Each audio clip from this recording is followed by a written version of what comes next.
तो अच्छा है। और राष्ट्रीय सहकारिता सम्मेलन में इस वक्त देश के सहकारिता मंत्री अमित शाह का संबोधन चल रहा है, सुनते हैं। दरखास्त लेकर आए तो जरूर अच्छा काम हो सकता है। मित्रों,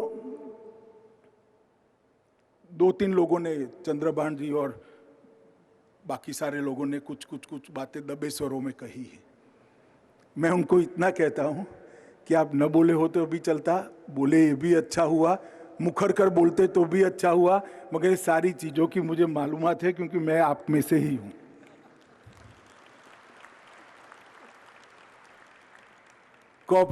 अर्बन कोऑपरेटिव बैंक के प्रॉब्लम्स, टैक्सेशन के प्रॉब्लम, भेदभावपूर्ण रवैया, सरकार का पक्षपात, सरकारी कर्मचारियों का पक्षपात, ये सारी चीजों से मैं अवगत हूं। मैं आपको विश्वास दिलाना चाहता हूं, इस क्षेत्र के साथ कोई अन्याय नहीं कर पाएगा, इतना भरोसा है।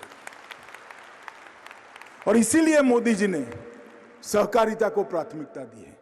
इसीलिए आत्मनिर्भर भारत के स्वप्न के अंदर सहकारिता आंदोलन को प्रमुख स्थान दिया है।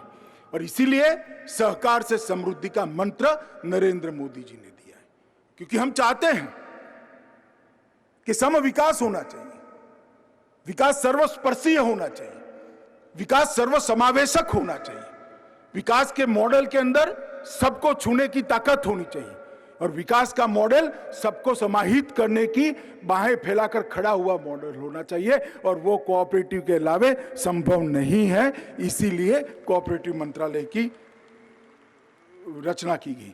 चीनी मिलों की भी बहुत सारी समस्याएं हैं। कई जगह हमारे त्रिस्तरीय एग्रीकल्चर फाइनेंस के ढांचे को डिस्टर्ब करने की भी बात हो रही है। मैं इन सब में बहुत अभी कुछ स्पष्टता से इसलिए नहीं कह रहा हूं कि विचार चल रहा है, सबसे चर्चा भी करना है, परंतु मैं इतना जरूर कहना चाहता हूं कि आपकी समस्या आप जरूर मुझे लिख कर भेजिए, जरूर लिख कर भेजिए। छोटी से छोटी चिट्ठी को मैं ध्यान से पढ़कर इस पर उचित निर्णय करूंगा, मगर लिख कर नहीं भेजेंगे तो भी मैं सामने से संपर्क कर आपकी तकलीफों को समझकर उसके निवारण के लिए प्रोएक्टिव रहूंगा।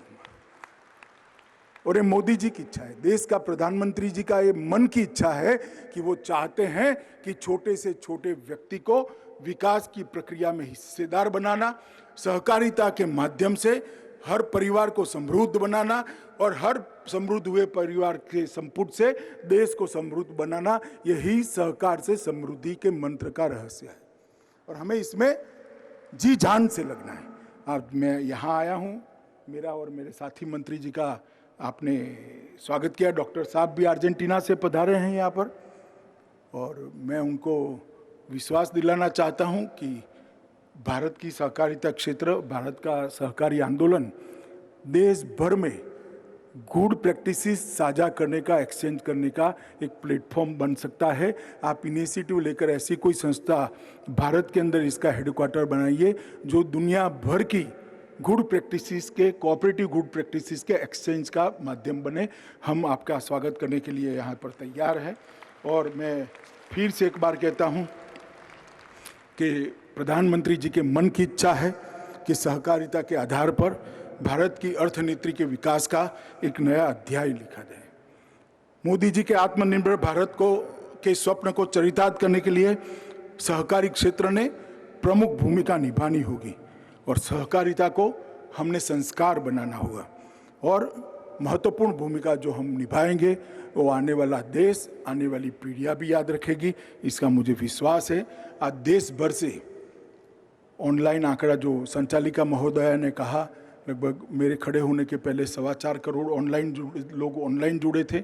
बहुत सारी समितियां भी जुड़ी है, बहुत सारे डिस्ट्रिक्ट कोऑपरेटिव बैंक जुड़े हैं। मैं सभी सहकारिता आंदोलन के आंदोलनकारियों को बहुत बहुत मन से आप सभी का धन्यवाद करता हूं और विश्वास दिलाता हूं कि नई ऊर्जा के साथ सहकारिता आंदोलन को एक नए प्राण भरने की कवायद जो मोदी जी ने करी है, हम सब साथ में मिलकर इसको सफल बनाएंगे। वंदे मातरम, भारत माता की जय। सभी से अनुरोध की करतल ध्वनि के साथ केंद्रीय गृह एवं भारत के प्रथम तो सहकारिता से आएगी समृद्धि, ये मूल मंत्र दिया है देश के पहले सहकारिता मंत्री अमित शाह ने, जिनका आप संबोधन सुन रहे थे। राष्ट्रीय सहकारिता सम्मेलन इस वक्त चल रहा है दिल्ली में और उसे संबोधित कर रहे थे अमित शाह। गृह मंत्री अमित शाह ने यह भी कहा कि सहकारिता का ये जो अभियान आज से शुरू हो रहा है ये रुकना नहीं चाहिए, बल्कि इसके काम का दायरा बढ़ना चाहिए। सहकार समृद्धि का नया मंत्र है, मिलजुल कर एक लक्ष्य को हासिल करने के लिए काम करना है।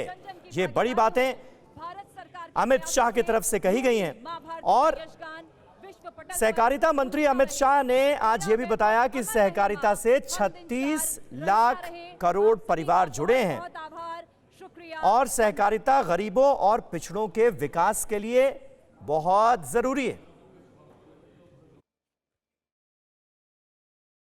फिक्र आपकी, सोमवार से शुक्रवार रात 9 बजे सिर्फ TV9 भारतवर्ष पर।